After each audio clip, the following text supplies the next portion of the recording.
It is a day's work for $3 to $4 pay, and another example of Lebanon's child labour problem. But for this family of Syrian refugees struggling to survive, it's also a lifeline. Why should Mama work on her own? I'd get upset. I wanted to help my mother. Also, sometimes when she's ill, she also can't work. The 12-year-old and her family are preparing garlic for restaurants because they need the money.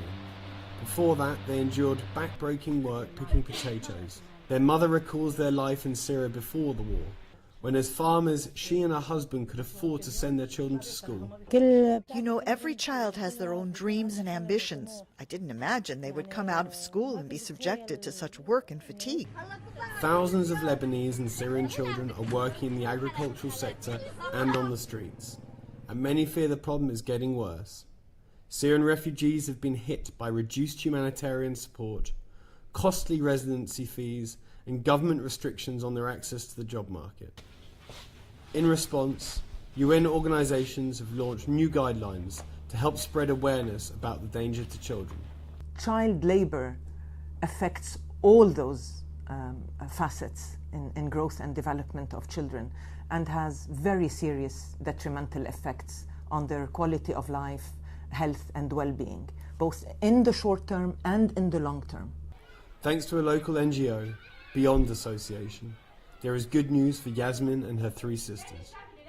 They are among 450 children in this region given back the chance to play, rediscover their childhood and learn in the mornings before their work, with the eventual aim of moving them back into mainstream education.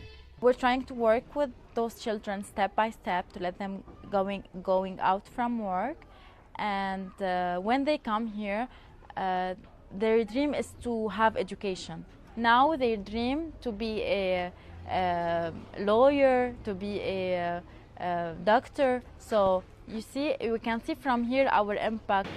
With children working out of a sense of necessity, there are no quick fixes, and the youngsters in this programme are just a fraction of those working. But as they catch a ride home to their camp, at least for these sisters, a better future seems possible.